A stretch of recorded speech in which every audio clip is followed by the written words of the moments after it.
lagi Bapak Ibu. Yang terhormat Ibu Kepala Sekolah SD Negeri 2 Petung. Yang kami hormati Bapak Ibu Guru SD Negeri 2 Petung. Yang kami hormati pula Bu Nani Andayani SPD selaku pemateri diseminasi budaya positif. Pertama-tama marilah kita mengaturkan puja syukur kehadapan Tuhan Yang Maha Esa karena atas rahmat beliau kita bisa berkumpul di ruangan ini guna melaksanakan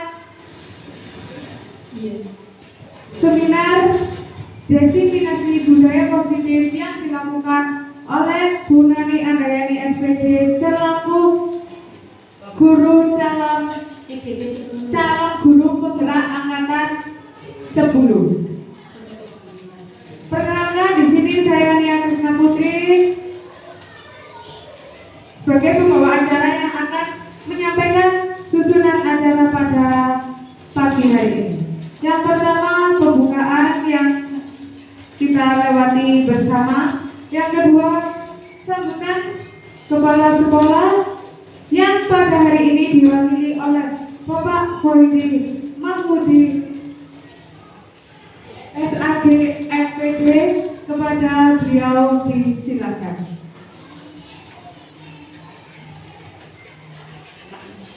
Assalamualaikum warahmatullahi wabarakatuh. Waalaikumsalam warahmatullahi wabarakatuh. Hamdana izin hamdan syakirin. Assalatu wassalamu ala rasulillah sayyidina Muhammadin abdillah la haula wala quwwata illa billahil aliyyil azim. Yang terhormat Ibu Kepala Sekolah SDN 2 Petung.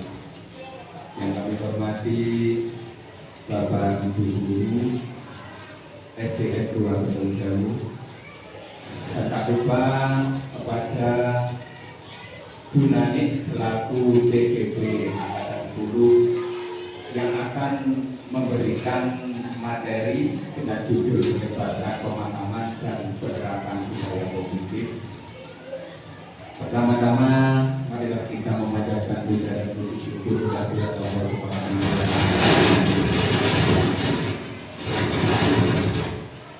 karena atas rahmat nikmat taufik dan hidayahnya sehingga kita pada waktu yang penuh barokah ini bisa hadir dalam sosialisasi pemahaman dan penerapan budaya positif.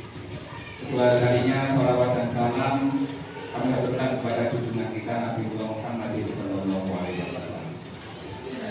Di sini kami mewakili sebagai Kepala SDN 2 Petung pertama memberikan motivasi juga memberikan rasa terima kasih kepada Bu Nani selaku TGP Angkatan 10 yang telah memberikan wawasan kepada kami semuanya dengan tema menyebarkan pemahaman dan penerapan budaya positif. Semoga dengan adanya sosialisasi ini di sekolah kita ini, sekolah kita bertambah maju, sekolah kita bertambah baik, terbina hubungan yang harmonis antara guru, murid, dan wali murid. Mungkin itu saja dari kami. Kami akhiri. Wassalamualaikum warahmatullahi wabarakatuh. Waalaikumsalam warahmatullahi wabarakatuh. Disampaikan terima kasih kepada Bapak Khoiri yang telah memberikan sambutan selaku mewakili Ibu Kepala SD Negeri 2 Petung.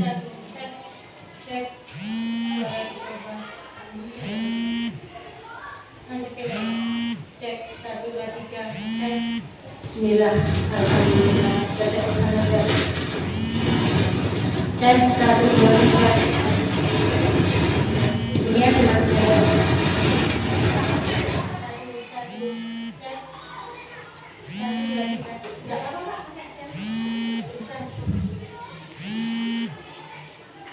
tes. Terima kasih. Bisa ya. Untuk acara selanjutnya yaitu acara ini, yaitu materi yang akan disampaikan oleh Bu Nani Andayani SPD sebagai KGP Angkatan 10 dengan tema menyebarkan pemahaman dan penerapan budaya positif. Kepada Bu Nani Andayani Terima disilakan. kasih. Tepuk tangan.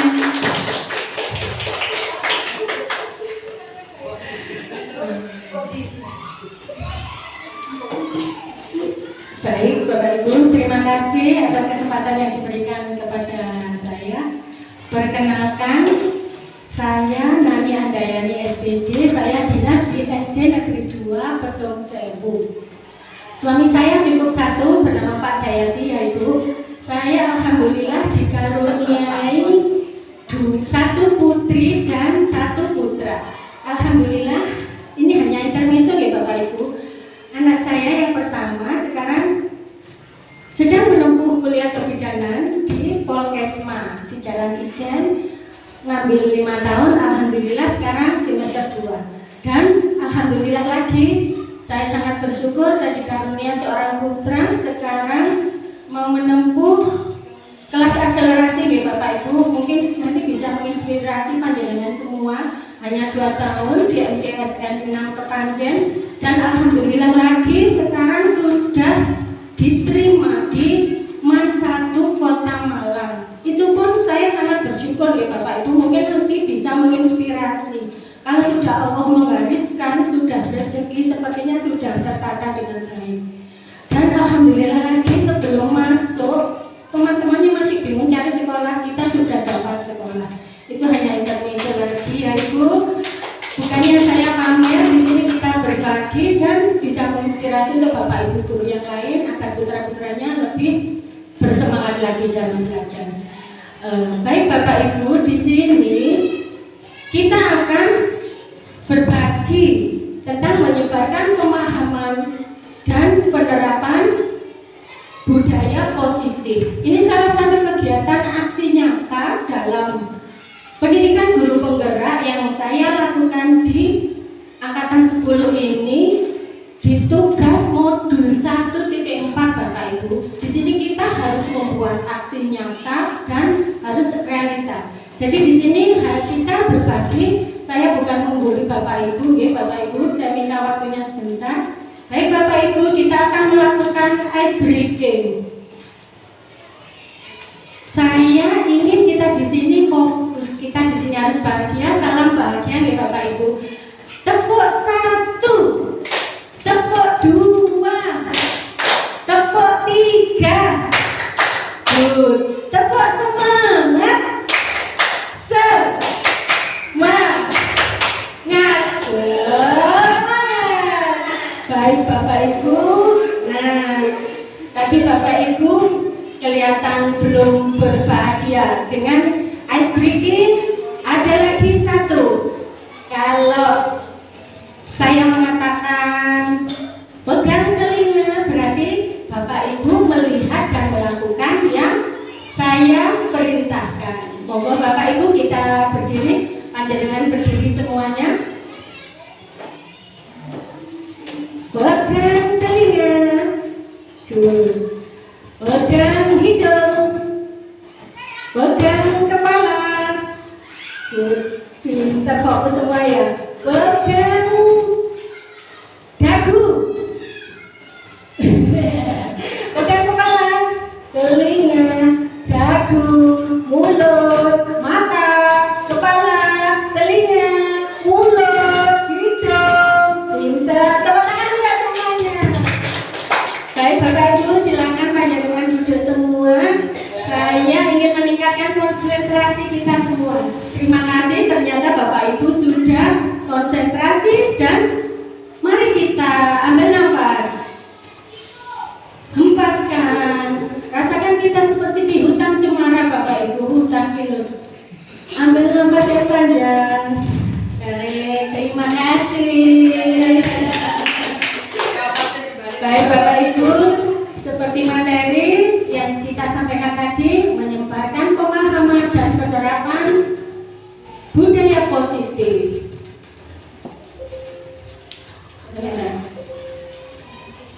Oh iya. Apakah Bapak Ibu setuju dengan pertanyaan ini? Hukuman dapat mendisiplinkan anak. Pemberian hukuman dengan hal positif seperti membaca atau membersihkan halaman sekolah dapat meningkatkan disiplin anak.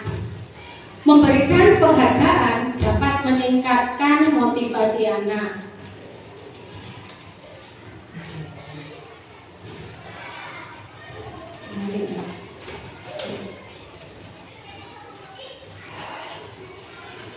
Nah, perubahan paradigma Bapak Ibu kita di sini akan melakukan permainan. Anda dan teman Anda akan melakukan kegiatan. Cobalah buka. Anda adalah A. Tugas Anda adalah mengepalkan salah satu tangan Anda. Coba Anda bayangkan bahwa Anda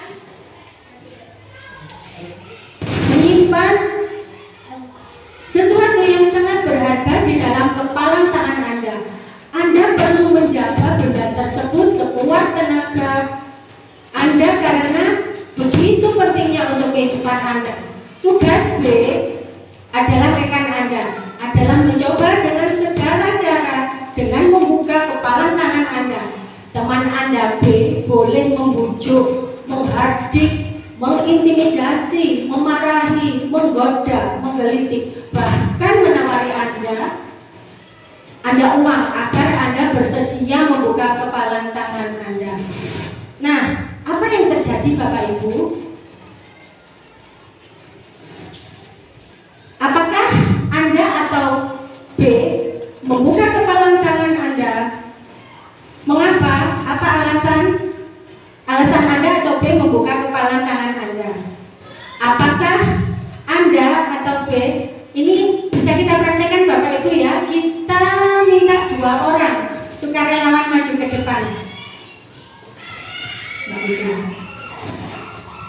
Coba Bu Putri minta tolong maju membawa apa yang mengepalkan tangan. Boleh cari pasangan satu Bu Betty. Nah, ya. Salah satu, jadinya boleh janjian deh Bapak Ibu. Bu Betty dan Bu Putri bisa janjian dulu, satu mengepalkan, satu menebak. Mungkin Bu dibantu ya. Iya. Ngambil benda yang sangat Ibu hargai. Silakan ngambil dulu benda yang sangat dihargai.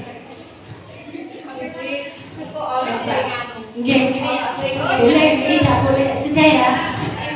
Monggo, berarti Bu panjenengan sebagai yang B, yang A yang A panjenengan, yang B panjenengan menebak apa yang digenggam oleh Ibu Guru ini. Boleh dibuka dengan apapun, tidak bisa itu boleh mengeradik karena ini suatu pertahanan, sesuatu yang harus kita rahasiakan. Iya. Boleh ditebak, silakan. Apa itu? Boleh dengan merayu atau bagaimana? Apa? Karena dia itu kan Mempertahankan. walaupun ada keretakan, walaupun walaupun dikasih uang. Apa yang akan terjadi Bapak Ibu? Dalam kegiatan ini sesungguhnya siapa yang memegang kendali atau untuk menggerak dan memegang kepala tangan? Yang di sana memegang kepala tangan. Silakan. Ayo Bu Putri, silakan ngomong. Dengan cara menyiasati agar kepala itu tidak bisa. Tidak bisa ya. Itulah suatu. Tidak bisa. Itu karena kita suatu apa pembelaan diri, memegang kendali, kita mempunyai kontrol untuk kehidupan kita, apa yang kita pertahankan. Baik, boleh ditebak Bu Betty? Nah, ternyata tepuk tangan untuk Bu Betty. Mengapa harus digenggam? Karena itu suatu ikatan kami. Baik, terima kasih. Silakan duduk kembali. Dalam kegiatan ini, sesungguhnya siapa yang memegang kendali kontrol atau untuk membuka atau menutup kepalan tangan. Nah, kita di sini akan berbicara tentang teori kontrol, ya Bapak Ibu. Perubahan paradigma, teori kontrol, ilusi guru mengontrol murid, ilusi bahwa semua penguatan positif, efektif dan bermanfaat, ilusi bahwa kritik dan membuat orang merasa bersalah dapat menguatkan karakter, ilusi bahwa orang dewasa memiliki hak untuk memaksa. Perubahan paradigma stimulus merespon. Kita di sini teori kontrol. Stimulus respon, realitas atau kebutuhan kita sama. Teori kontrol, realitas, kebutuhan kita berbeda. Stimulus respon, semua orang melihat hal yang sama. Setiap orang memiliki gambaran yang berbeda. Kita mencoba mengubah orang agar berpandangan sama dengan kita. Teori kontrolnya, kita berusaha memahami pandangan orang lain tentang dunia. Perilaku buruk dilihat sebagai suatu kesalahan. Semua perilaku memiliki tujuan. Orang lain bisa mengontrol saya, hanya Anda yang bisa mengontrol diri sendiri. Saya bisa mengontrol orang lain. Jadi kontrolnya, Anda tidak bisa mengontrol orang lain. Pemaksaan ada pada saat rujukan yang gagal, seperti tadi yang dipraktekkan Bu Betty dan Bu Putri. Kolaborasi dan konsensus menciptakan pilihan-pilihan baru. Model berpikir menang, model berpikir menang. Nah, Bapak Ibu, apa itu budaya positif? Apa itu budaya positif? Betul enggak? Budaya positif adalah nilai-nilai keyakinan dan kebiasaan-kebiasaan di sekolah yang berpihak pada murid dapat berkembang menjadi pribadi yang kritis, penuh hormat dan bertanggung jawab.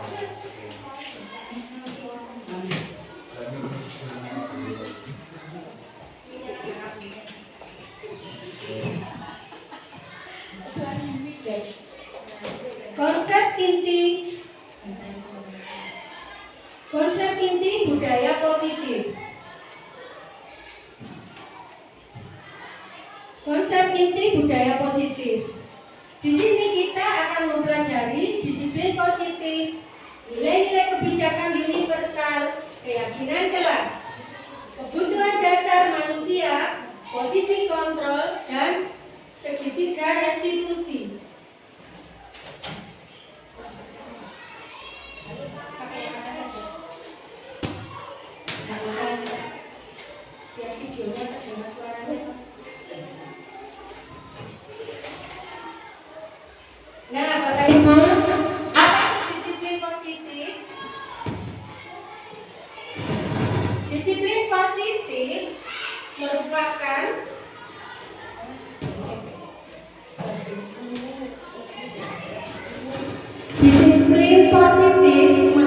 suatu cara penerapan disiplin tanpa kekerasan dan ancaman yang dalam praktiknya melibatkan komunikasi tentang perilaku yang efektif antara orang tua dan anak. Dalam penerapan disiplin positif ini, anak diajarkan memahami konsekuensi perilaku mereka. Selain itu, disiplin positif juga mengajarkan anak bertanggung jawab serta rasa hormat dalam berinteraksi dengan lingkungannya. Jadi Bapak Ibu begini, disiplin positif merupakan salah satu cara penerapan disiplin yang bertujuan untuk menumbuhkan kesadaran serta pemberdayaan anak untuk melakukan sesuatu tanpa sokokan, ancaman maupun hukuman. Nah, teori motivasi, hukuman, dan penghargaan serta restitusi terbagi menjadi motivasi perilaku manusia, hukuman, dan konsekuensi serta restitusi. 3 motivasi perilaku manusia. Yang pertama, untuk menghindari ketidaknyamanan atau hukuman. Yang kedua, untuk mendapatkan imbalan atau penghargaan dari orang lain. Untuk menjadi orang yang mereka inginkan dan menghargai diri sendiri dengan nilai-nilai yang mereka percaya. 3 motivasi perilaku manusia di sini ada motivasi eksternal dan motivasi internal. Yang dimaksud motivasi eksternal di sini yaitu untuk menghindari ketidaknyamanan atau hukuman, untuk mendapatkan imbalan atau penghargaan dari orang lain. Motivasi perilaku manusia yang di sini yang sangat berpengaruh sendiri adalah motivasi internal. Untuk menjadi orang yang mereka inginkan dan menghargai diri sendiri dengan nilai-nilai yang mereka percaya. Jadi di sini motivasi dari diri seseorang, motivasi internal itu sangat membantu untuk perkembangan anak didik. Motivasi eksternal hanyalah sebagai pendukung. Jadi yang paling penting adalah motivasi internal. Nah, Bapak Ibu guru yang hebat, di sini kita akan berbicara tentang hukuman dan konsekuensi. Adakah perbedaan antara hukuman dan konsekuensi?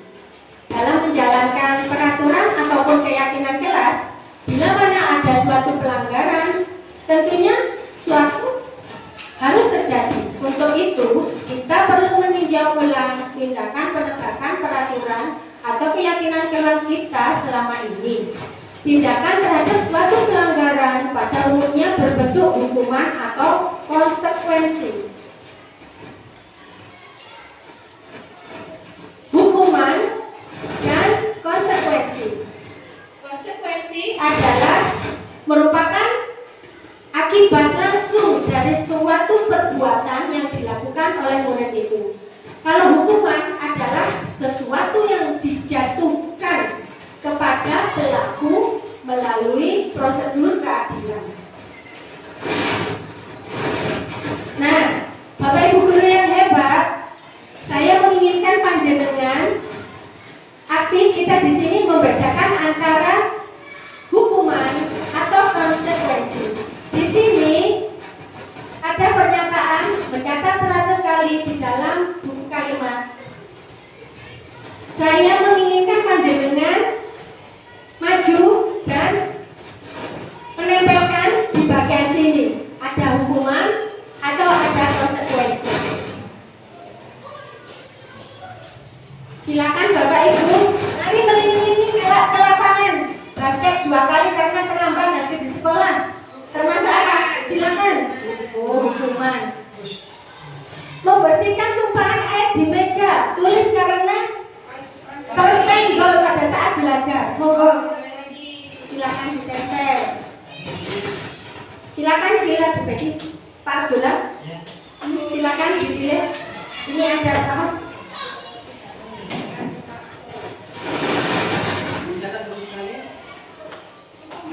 Ditempelkan di hukuman atau konsekuensi. Ini masih ada 2 pernyataan lagi.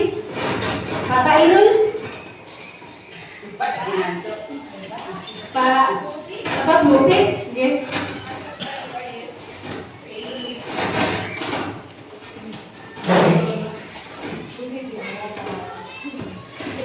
silakan difoto ya, Bu Putri untuk dokumentasi yang lagi. Baik Bapak Ibu, kita cek sekarang hukuman dan konsekuensi difoto. Lari mengelilingi lapangan, termasuk hukuman. Yang konsekuensi membersihkan tumpahan air di meja.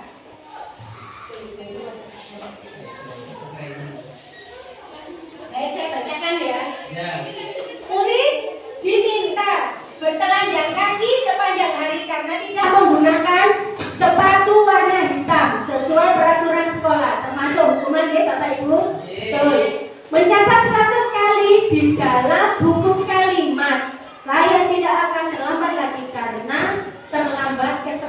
jawab, ini termasuk hukuman. Berdiri di depan kelas sambil mengangkat kaki, satu kaki, karena tidak bisa menjawab pertanyaan guru, itu termasuk hukuman. Yang konsekuensi, membersihkan tumpahan air di meja tulis karena tersenggol pada saat belajar. Yang benar termasuk konsekuensi. Membersihkan coretan yang dibuatnya di meja tulis. Good. Tepuk tangan untuk kita semua. Terima kasih. Nah, benar, ini tadi hukuman atau konsekuensi. Jadi tindakan guru mencatat 100 kali, termasuk ini. Mencatat 100 kali ini hukuman di Bapak Ibu. Benar, lari mengelilingi lapangan termasuk hukuman. Memberikan coretan konsekuensi. Nah, sekarang restitusi. Pasti Bapak Ibu guru di sini panjenengan bertanya-tanya, apa itu restitusi? Ada yang bisa jawab? Bantu saya untuk restitusi. Restitusi itu adalah proses.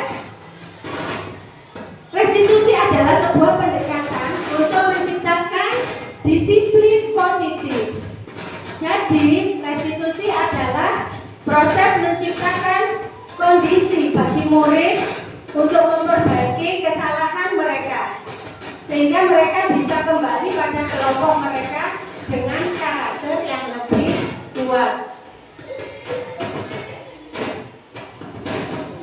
Restitusi membantu murid menjadi lebih memiliki tujuan, disiplin positif, dan memulihkan dirinya setelah berbuat salah.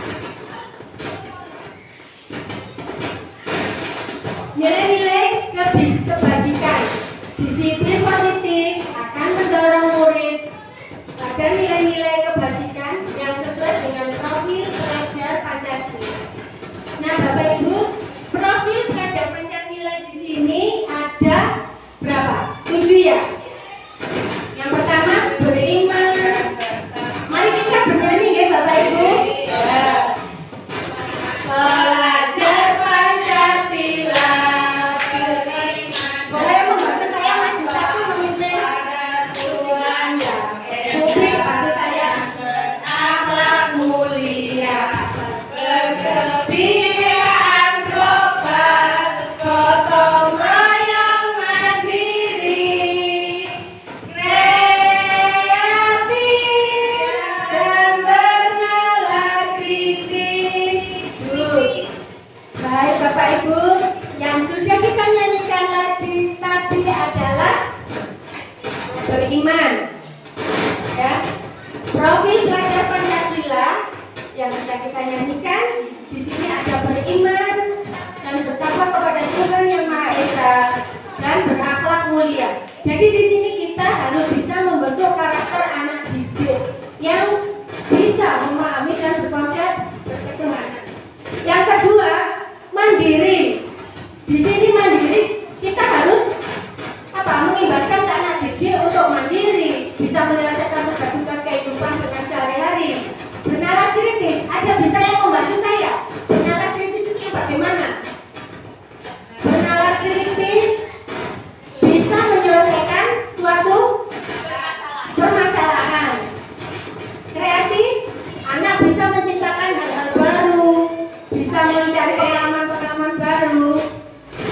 Dan yang bergotong royong, bisa bekerja sama dengan sesama teman, bisa membersihkan, bekerja bakti, membersihkan lapangan, membersihkan kelas, tanggung jawab untuk membersihkan semua kebersihan di sekolah merupakan tanggung jawab kita bersama. Nah, yang di sini berkebinekaan global. Kita tidak membeda-bedakan suku karena di Indonesia terdapat bermacam-macam suku, bermacam-macam bahasa. Jadi di sini profil pelajar Pancasila harus bisa menerapkan konsep berkebinekaan global, toleransi, saling menghormati. Oke, next. Contoh penerapan kegiatan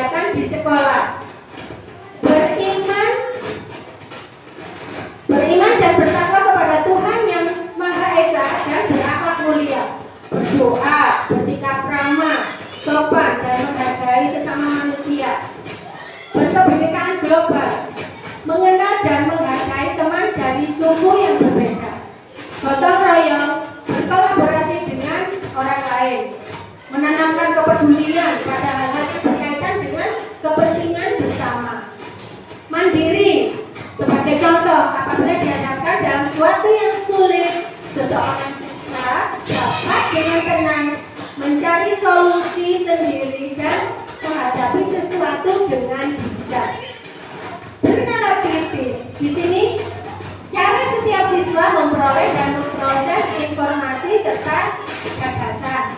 Kreatif, memberikan ide yang berbeda dari teman-teman lain dalam suatu proyek, mencari inspirasi dan melahirkan gagasan baru. Nah, keyakinan kelas. Apa itu keyakinan kelas? Keyakinan kelas merupakan metode untuk menimbulkan kembali disiplin positif yang didasari oleh motivasi dari dalam diri. Implementasi keyakinan kelas dilatar belakangi bahwa ditemukannya murid yang masih diingatkan untuk melakukan tindakan kebaikan atau kedisiplinan. Dengan adanya keyakinan kelas di setiap kelas, diharapkan dapat mewujudkan tujuan kelas yang mandiri guna menuju pendidikan yang berorientasi kepada profil pelajar Pancasila. Jadi di sini Bapak Ibu ya, keyakinan kelas adalah merupakan kesepakatan kelas yang sudah diyakini bersama oleh Bapak Ibu Dewan Guru dan murid selama proses pembelajaran. Nah, di sini langkah-langkah dalam membuat keyakinan kelas. Yang pertama, siswa menulis keyakinan yang mereka inginkan. Jadi Bapak Ibu guru mengumpulkan, memfasilitasi anak-anak untuk menuliskan di selembar kertas untuk dituliskan mereka itu menginginkan seperti apa ya Bapak Ibu guru, seperti itu. Yang kedua langkahnya, guru dan siswa mengulas keyakinan yang telah tertulis.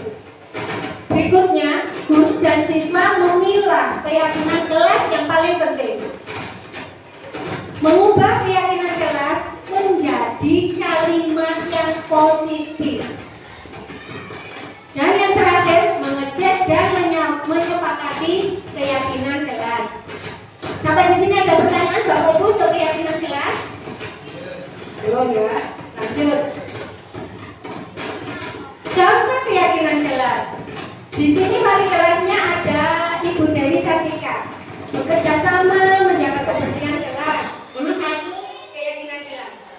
Saling peduli, menghargai dan membantu satu sama lain. Menjaga dan meletakkan barang sesuai tempatnya. Jadi begini, misalnya siswa mengambil satu pensil pun itu harus segera dikembalikan ke tempatnya. Misalnya buku, mengambil buku di pojok belakang harus kembali ke pojok belakang. Mengerjakan tugas tepat waktu, ini merupakan suatu keyakinan kelas. Saling peduli, tepat waktu dan aktif di kelas. 5 kebutuhan dasar manusia di sini yaitu kebutuhan bertahan hidup, kasih sayang dan rasa diterima, kebutuhan kebebasan, kebutuhan kesenangan, dan kebutuhan penguasaan. Ini merupakan 5 kebutuhan dasar manusia. Nah, kebutuhan bertahan hidup bersifat fisiologis. Cek.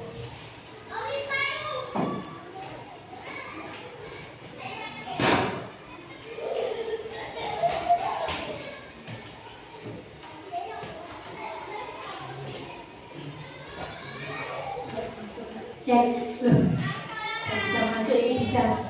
Ya, tolong lanjut ya. Bertahan hidup bersifat fisiologis.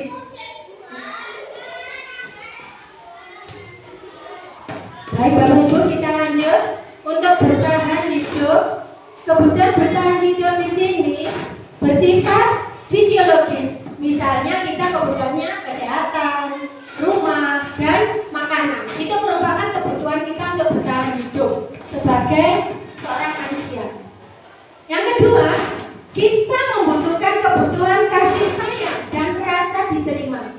Kebutuhan psikologi, ingin disukai dan diterima oleh lingkungan dengan baik. Itu merupakan kebutuhan dasar manusia. Kebutuhan akan penguasaan, kebutuhan pengakuan atas kemampuan yang berhubungan dengan kekuatan untuk mencapai sesuatu. Nah, di sini kebutuhan berikutnya adalah kebebasan, menyukai hal-hal yang baru dan menarik, dan suka mencoba-coba. Kebutuhan dasar manusia di sini yang berikutnya adalah kesenangan, Bapak Ibu.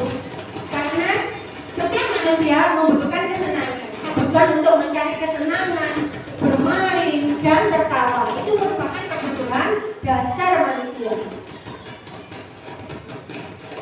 5 posisi kontrol. 5 posisi kontrol di sini kita sebagai pendidik, yang pertama yaitu sebagai penghukum. Yang kedua, pembuat rasa bersalah, pemantau. Kita sebagai guru, teman. Posisi kontrol yang berikutnya sebagai manajer.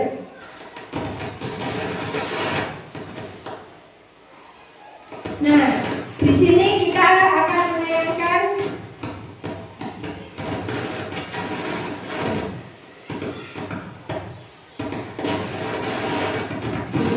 diklikkan videonya. Ini video ini. Nah, mari kita saksikan.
Sudah berapa kali terlambat itu marah-marah ya bu gurunya. Ini adalah suatu hukuman. Kamu mau melawan ibu. Jadi ada muridnya itu datang, bu gurunya membentak-bentak. Itu adalah suatu hukuman yang bisa langsung menjatuhkan anak, menjatuhkan anak. Nah itu sebagai penghukum.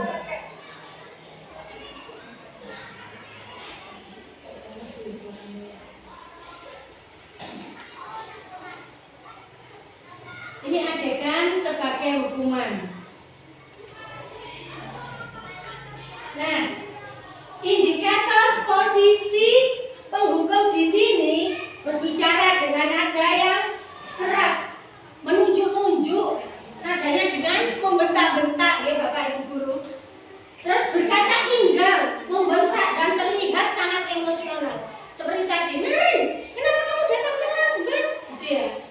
Hukuman fisik maupun verbal akan diberikan kepada murid tersebut.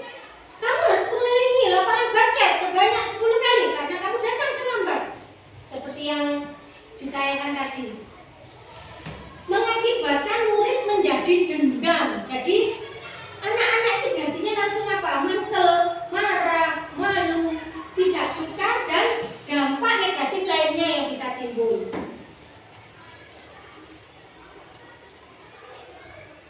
Nah ini ada video yang kedua.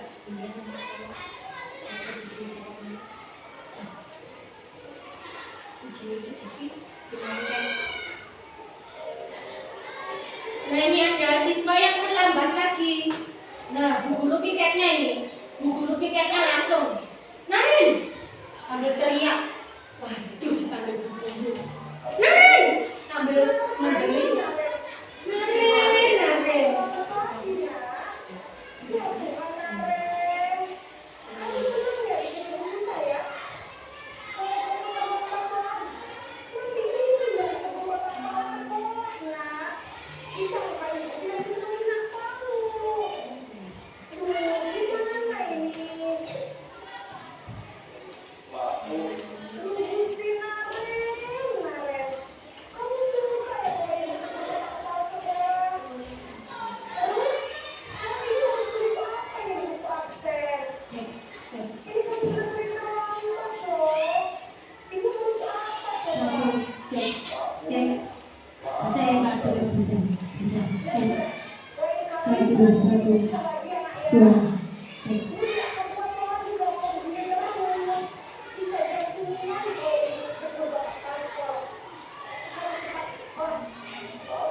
Nah, indikator posisi pembuat rasa bersalah Bapak Ibu.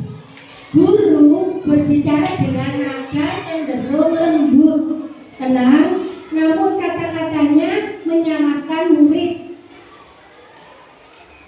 Guru akan mengadakan pertanyaan bahwa guru menderita akibat perbuatannya. Akibatnya, murid akan merasa bersalah, rendah diri, dan menarik diri dari lingkungan pergaulannya.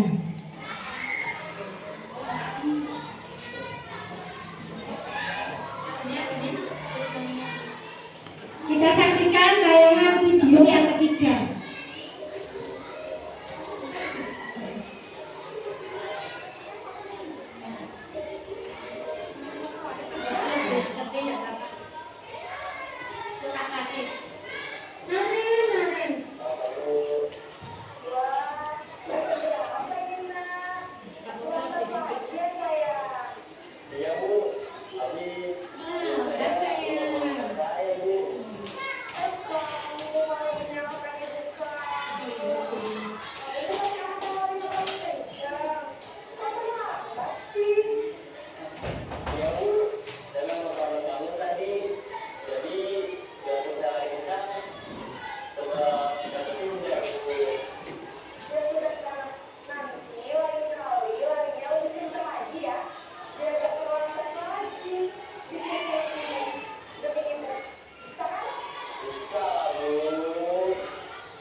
Indikator posisi teman nih.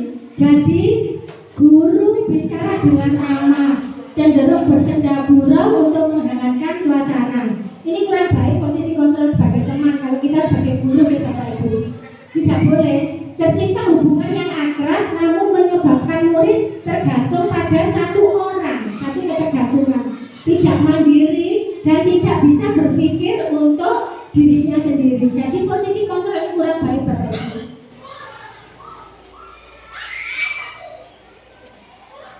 Nah, kita saksikan video berikutnya yang keempat.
tidak bersenda gurau, serta mengarahkan murid pada peraturan dan konsekuensi. Guru harus selalu memantau saat murid diberikan sanksi. Akibatnya murid mematuhi peraturan karena menghindari konsekuensi dan ingin mendapatkan reward atau penghargaan saja, bukan karena kesadaran diri. Ini juga belum sempurna.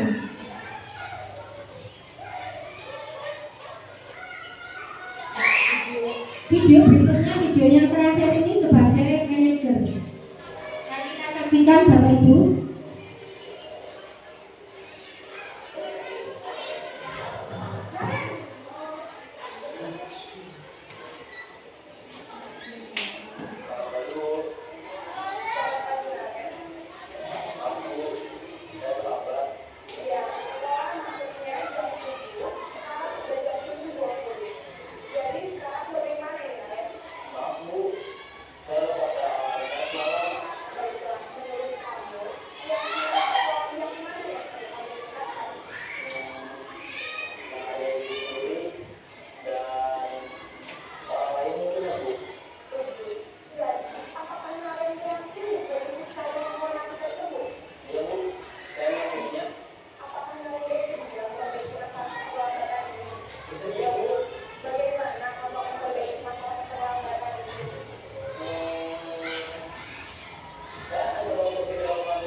Indikator posisi manajer di sini adalah posisi yang paling bagus.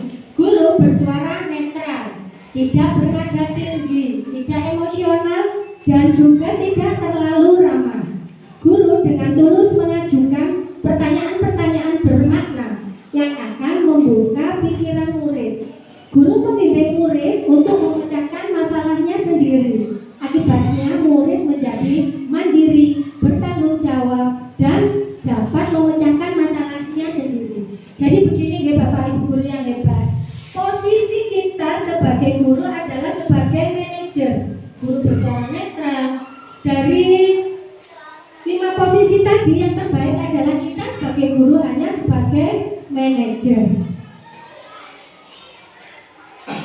Untuk menumbuhkan budaya positif di kelas dan di sekolah, maka posisi guru sangat sentral. Untuk itu, guru harus dapat menempatkan dirinya pada posisi yang tepat, khususnya saat menghadapi murid bermasalah di kelas. Posisi manajer adalah posisi yang paling ideal kita untuk menjadi seorang guru. Segitiga restitusi. Di sini ada menstabilkan identitas, validasi tindakan yang salah. Segitiga restitusi menanyakan keyakinan. Validasi tindakan yang salah, segitiga restitusi sebagai ini dinamakan segitiga restitusi. Karena kita menstabilkan emosi, menanyakan keyakinan, dan validasi tindakan. Ini ada tayangan video tentang segitiga restitusi. Mari kita saksikan Bapak Ibu guru.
Tahapan segitiga restitusi tadi ada tayangan video menstabilkan identitas.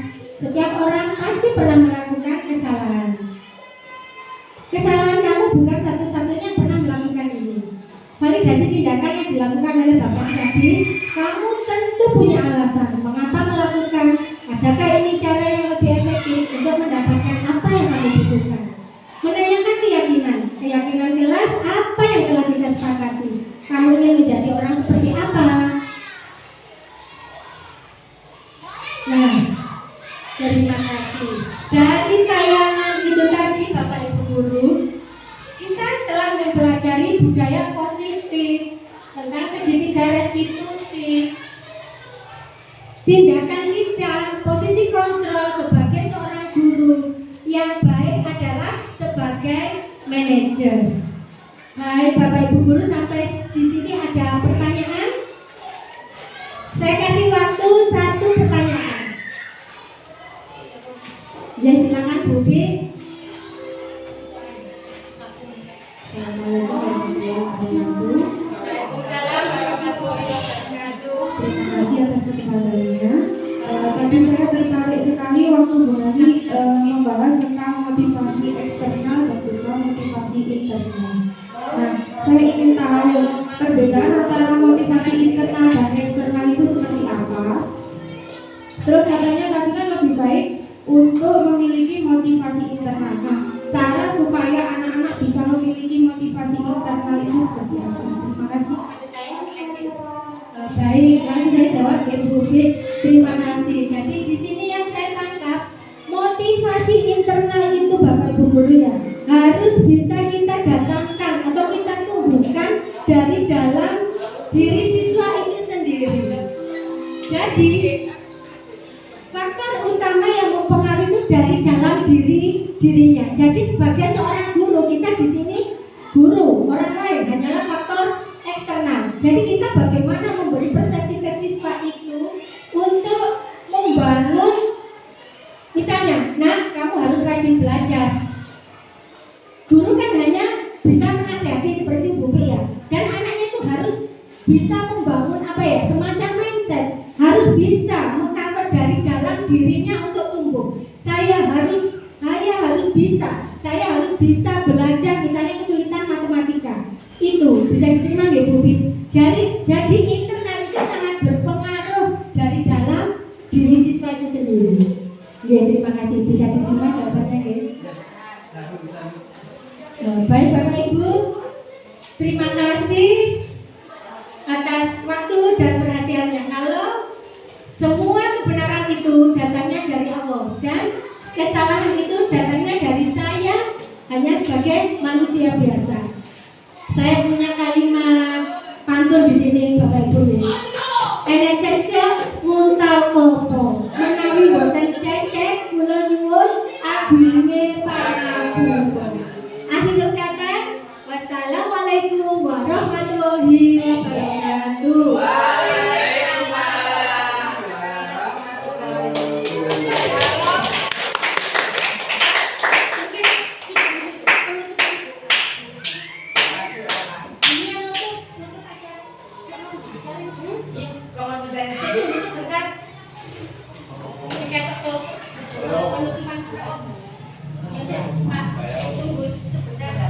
Demikian tadi materi yang telah disampaikan oleh Bu Nani selaku CGP Angkatan 10. Semoga apa yang disampaikan Bu Nani bisa memberikan manfaat bagi kita semua. Nah, untuk acara selanjutnya yaitu penutup yang akan dipandu oleh Pak Arjuna dengan doa.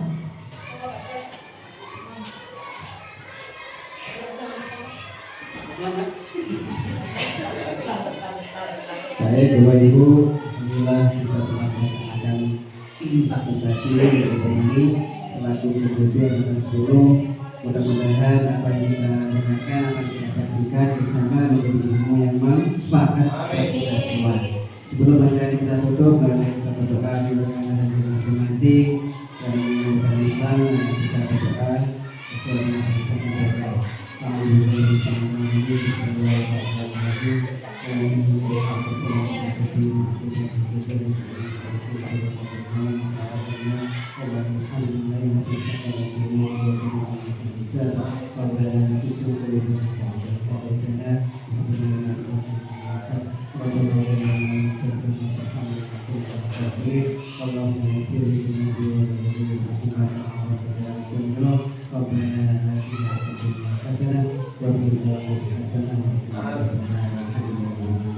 Assalamualaikum warahmatullahi wabarakatuh. Waalaikumsalam.